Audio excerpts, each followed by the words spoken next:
headphones and microphone, and we're going to listen to Dan Mullen here in a second because the comment that we quoted him a minute ago was quite interesting. Coach? Did you? You quoted me. We were quoting you on your advice to Felipe about tuning out all the criticism in relation to his coaches. Yeah, I think it helped a lot. You know, you got to remember these guys are 20. You know, the one big separation I think people have is they forget these guys are 20-year-old college kids that are out there. And the 20-year-old college kids, I mean, really is concerned what everybody has to say on Twitter, is concerned about everything. And so what he had to understand, just block it all out. Don't worry about it. If there was somebody that was more qualified than Brian or I to coach you, they'd be the quarterback coach of Florida. And I think maybe... Don't say that after a loss. Huh? Yeah. I don't know. I'll check my Twitter. I think there's probably a lot of people out there saying they are much more qualified. You know, this coaching thing can't be that hard. But I think he really took that to heart, and I think he really learned to maybe kind of block it out. And just, you know what, he looked and said, hey, look at what you're good at. Don't worry about what everybody else thinks you should do. Look at your own strengths. Let's look inside yourself. How do you use your talents within our offense to go make plays? And he did that and started playing with a lot more confidence. Do you have a general policy on Twitter? Do you just let them... That'd be a waste of time, wouldn't it?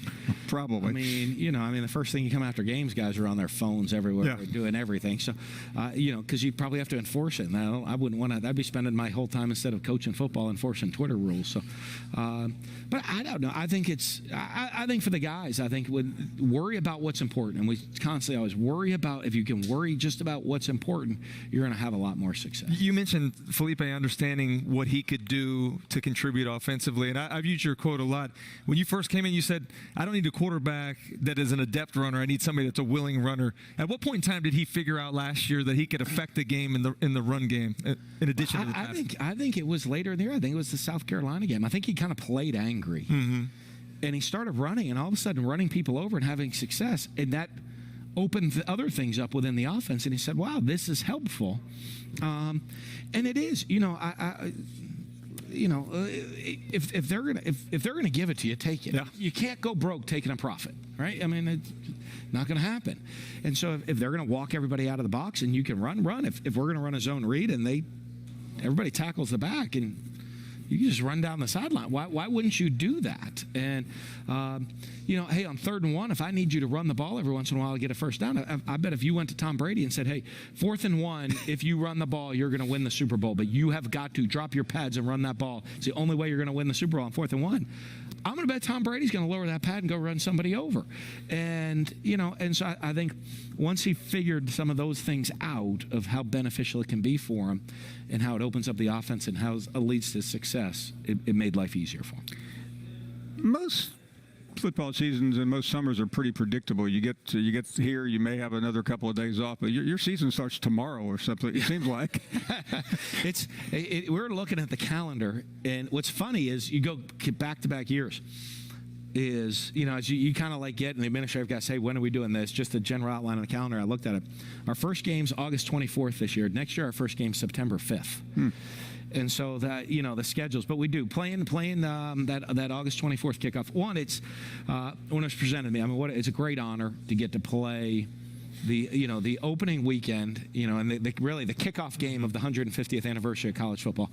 To do it in a neutral site game, in a kind of unique rivalry, an in-state rivalry. That's cool down south. Yeah, I mean, I'll let him beat Miami. I'll get Manny all worked up on me, right? But to get to do that, Dan Snicky. If I just thought of that, I could have blown this whole thing. Yeah. My Twitter would have been going off even more today. No, but but you know what? To do that in that type of a unique rivalry game, it's going to be a lot of fun, and it's just a great opportunity for us to be involved in the game. A little bit of tweaking of training camp, in that, you usually have about 8 to 10. For us, we got about 10 days where there's no school, right, in the training camp, and that usually falls in kind of like week, around practice 5, to 15. And now it's starting to practice, 12 to 22. So that's a little bit different just within the schedule when our guys are taking classes and how to work around summer school. What about the schedule during the season, though? An unprecedented 3 bye weeks. Any thoughts on how that affects continuity? It'll be interesting. It'll be interesting because like Labor Day is like a big holiday, I think, for people in America, right? I mean, people like do things. Yeah, you get to do something. We're off that week now, so we're going to see what happens. How about that? Labor Day. I promised our coaches because we kind of took a whole week of summer vacation away from them, and we're starting earlier, so.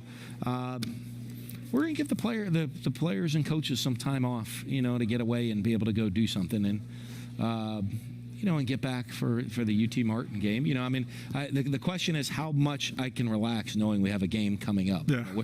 Where is that cutoff of when we all have to be back? Have you ever taken a day off during the season?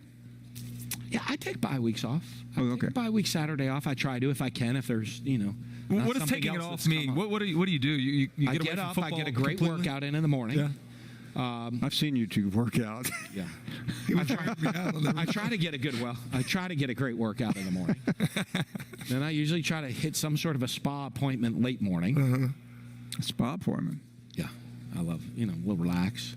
If you can get somewhere really nice, where you get a workout. You do the couples massage? You take your wife with you too, or you go solo? I talk. I don't need them talking. You get the massage, right? Then you get the steam, right? A little cold plunge, a little hot contrast. Tub, really nice shower if they have a good men's lounge to get a whole nice deal. We went to Hawaii this summer to the Four Seasons at Hawaii. They had like a men's facial bar in there in the locker room. Love a good facial. It was really it's nice. You feel refreshed. And then I go home and watch college football all day. When a coach watches and listens to the halftime commentary and all the people like Chris on, what are you thinking when obviously he knows what he's talking about, but not everyone does. Chris is super. The exception to the rule. He knows everything. You know what? Sometimes I think things are very insightful. Sometimes I think things are completely like I'll be listening even play by play. I'm like, yeah, that's wrong. That's not it at all. But the average fan then sometimes that's where all the Twitters come from because they think, oh, that must be 100% right. No, but on the bye week, it's nice. On the bye week, you're watching everybody else suffer, right? I mean, you just get to sit home, not quite as good as sometimes the Thursday night game is even better. I'm going to see this year because hopefully the Miami game, if you can get a win, that's the best. Yeah. And then you just watch your score on the ticker the whole next while everybody else is still playing. Right? Or the earlier the game, the more you get home and you just see everybody else's name on the ticker going. And I'm not bringing this up because it's happened, but everyone loses at the beginning of it. I mean, there's nothing like an early loss, is there? It's just like ruins everything. Because then when you play that early game, the benefit of the early game. Right. I know the fans don't love it, right? The fans hate it because they want to go to tailgate. They want to have all the fun. But my fun starts when the game ends. I get to go have dinner with my family. Right. So if we play the night game, that's not till midnight, or 1 o'clock in the morning. But if you play that early game, you can be on the couch by 4 o'clock and have a nice family dinner. Do you have a family dinner really after a game, win or lose? Yeah, there's usually people at the house. Yeah. Well, yeah. It tastes really good after a win, and it tastes pretty awful after the other thing. I mean, it's like the other thing. Well, because people are showing up and people come see you for the game and all that stuff. So we're there, and you're at the house, and if you didn't win the game, I mean, everyone's like, when you were at the Four Seasons, and did anybody give you a go Gator or there's the Gator Nation's everywhere. It's everywhere. Huh? The Gator Nation's everywhere. You weren't out there recruiting, were you? Because there are a lot of players out there. Oh, it's a dead Hey, there's a few good ones out there. Hey, that's the rumor. I guess I'm not even allowed to mention high school's not my name, but my son's like, hey, where's this high school? Hey, where's that high school? I'm like, well, that's on one of the different islands. We're not doing that. Great fun. Thank you. We had fun. Huh? Well, you have him on you. He's like a good time guy. Oh, he's good time, Charlie. Right? Has Chris ever had a bad day? I had a couple, but he just told me when he was playing ball, he would go in the chat rooms and they were beating him up and he didn't like it. Not much fun to read the Why were you going negatives. on the chat room? I was That's young. a good question. Yeah. If those guys do anything, they'd be coaching too. Hey, the worst is what you got to educate is the parents. Don't let because there's moms going on the chat rooms looking about what some fan who has 23 followers on Twitter has to say about their son. And I mean, I'm like, there's no need to get in a fight with that. Coach, I know you got a plane to catch. Yeah. We thank you guys very always. Much. We'll see Always great y'all to soon. Thank you, man. We'll take a short break. Back with more.